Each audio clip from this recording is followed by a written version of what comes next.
Kevin here. Welcome to another video from English with Kev. Now, what I want to talk about for today is how to generate ideas for your essays. Now, this is something that quite a few of my students have a problem with, as I find almost every single day. They send me essays and we talk about them. And often the quality of the ideas doesn't really work, or they haven't thought it through, or they've misinterpreted the question, etc. So what I'm going to do, we're just going to go through how to generate ideas. The main one is going to be a separate recording. I'm going to do that a bit later. That's how to create an ideas bank. I think that's the most effective way. But if you don't have an ideas bank and you do have a question that you need to quickly think of some answers because you're under pressure of time, this may well help. So let me go to step one. So the first thing, which will be the subject of another video, ideas bank. Now, I think this is the most useful way to approach your exam, whether it's IELTS or TOEFL, etc. More for the IELTS, I think, for the TOEFL, because some of the TOEFL questions are extremely vague, but we know for the IELTS what the themes are, education, health, transport, crime. You can find a list. I'll explain that more on another day. So the ideas bank. So the idea is that you already know what the topics are and you've got your vocab and your ideas beforehand. However, if you don't have that, step two, this is what we're going to be talking about, or perhaps I should have said method two. So what you need to do when you're writing an essay, you've got 5 minutes or so, and you need to be making a plan. You need to be analysing. Just have a drink of this.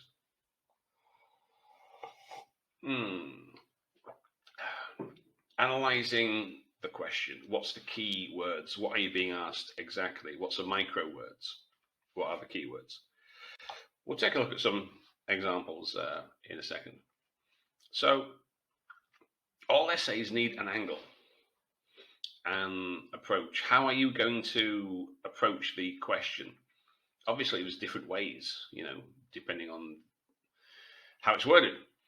So you might have to define some of the key terms, like for example, as we'll see in an example, the popular topic of arts expenditure. So what you would have to do is you would have to define what you take the arts to mean in your essay. Is it theatre? Is it music? Is it opera or ballet? Is it paintings? What does it mean? Okay. So what do you mean by these words? Because quite often I see a lot of essays and they're really vague, arts. So I have to ask them, what do you mean? You can't assume that I know what you mean, that the reader knows what you mean. You might have to tell me. In this essay, I take the arts to mean this, I take this to mean that. You've got to, let me know what you're talking about. So break it down. This is the key. Again, we're going to take a look. What's the key words? Think. Break them down. What do they mean exactly? Give definitions. Think, what does this word mean? What does that word mean? And how could it apply in a particular context? Let's have a look. So now, this is an interesting one. I was talking about this with someone a couple of days ago. Person's worth. Person's worth seems to be judged according to social status. Okay. So how I would approach this. So a person's worth. Okay, so worth is that, it says here, social status. So is that high rank or low rank? Are you talking about social class? Is it class? Like in England, we still have a class system, although some people think that we don't. We certainly do. Are you talking about social class? Is that what you're talking about? material possessions? Are you talking about maybe kids at school with the latest phones, with the latest clothes, the designer labels? Is that what you're talking about? Judged. What does judge mean? So someone's making a judgment. So they are deciding what kind of a person you are based on your social status, whether your class or income. Is it income? Because class and income are not always the same. Is it what you own? Is it in terms of what you're wearing? The designer clothes? Do you have the latest iPhone or etc.? Okay, you've got to think this, right? Old-fashioned values. Are they old-fashioned? Honor, kindness, and trust. So who is honorable? Who is trustworthy in society? Are you talking about policemen or firefighters or teachers? Who are you talking about? And which kind of people are judged according to their social status? So again, you've got to think it out. What are you talking about? Okay. So now here's another one, IELTS. So in some countries, teenagers have jobs, but we're still students. Is this a good idea? So some countries, right? So what specific? Because it says specific reasons and details. I think this is a TOEFL one. I think, yeah. So in some countries, what countries? Are you talking about America, the UK, or are you talking about China, Indonesia?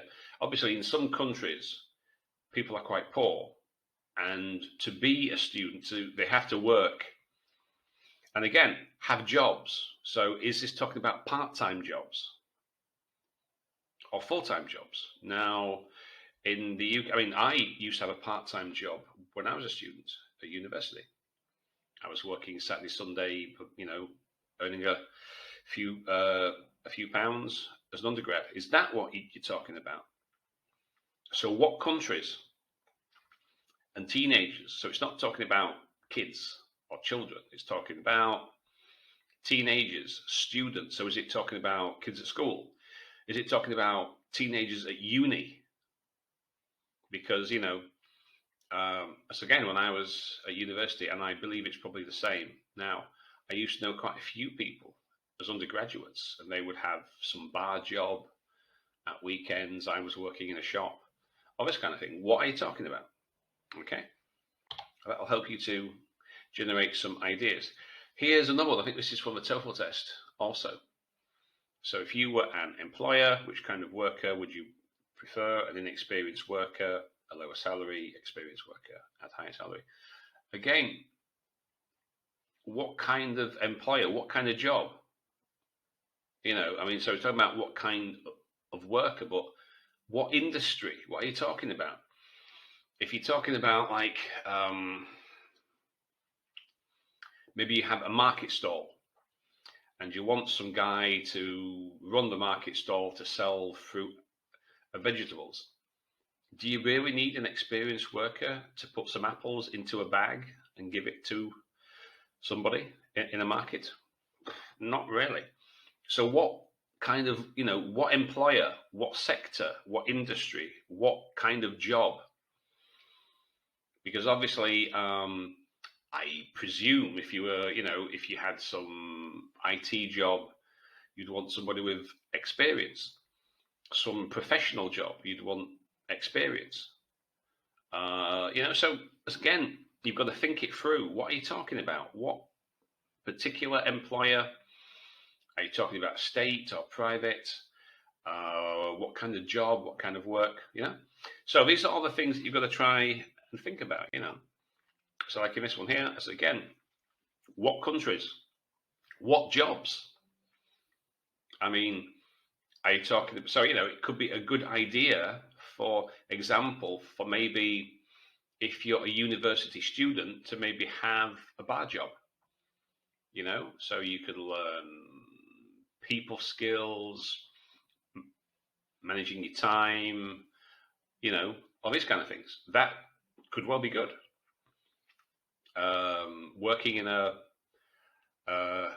steel mill as an undergraduate is probably not a good ideas. So what are you talking? I mean, again, specifics, specific reasons, and details. Again, this one here, a person's worth. So in your examples, what kind of person? Who are you talking about? Are you talking about maybe some modern day celebrities? I won't mention any names, but for some people around the world who seem to be famous just for being famous, or they've got lots of money, or they're always on TV, and they seem to be judged to be better people than people who are not. So, what kind of people? Who's got these values? Specifics, what are you talking about? Okay, so that's what I would do. I'd think about that. So this is what I mean when I say break it down.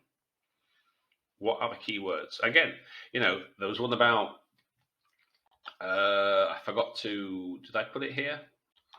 Probably didn't. Let me just have a look. No, there was one I was going to use, and it was about arts. So it was something like, should the government subsidise the arts, or should it spend that money on public services? So in that one, if you were talking about art, you would have to say, okay, well, what do I mean by the arts? So if you're talking about opera or theatre or ballet, these are quite elitist entertainment, because those kind of things are in fact entertainment. So should the state be subsidizing elitist groups' entertainment? If it's entertainment, surely the individual should pay. So what arts? What are you talking about? Are you talking about, should they subsidize the collection of paintings that may be of an historical nature? Like an archive for future generations. Are you talking about that? And what kind of public services? Are you talking about education or healthcare? But people already pay for those services anyway out of the taxes. So what are you talking about? So this is what you have to try and do. Analysis. Break it down. So let's back to the stars again. Okay, so Ideas Bank, I'm going to be talking about that on another occasion. Quite a few things there. Analyze the key words. As I said, what are you being asked exactly? One of the main reasons for people getting a low task response score is they misinterpret the question, and that's not good. All essays need an angle, an approach. Which way are you going to go? Are you going to go down the elitist entertainment route for like arts? Or are you going to go down, yes, they should, because it's a duty to preserve the national identity? Does art represent that? What is the angle you're going to take there? Okay, and break it down, get those keywords, start thinking, analyze. In this context, what does it mean? Okay, so hope that helps, and I'll see you soon. Next video is probably going to be about the Ideas Bank. I may do it a little bit later. We'll see how it goes. Lots of students for me today, as always. So hope that helps. Any comments if you need anything, the comment box is below.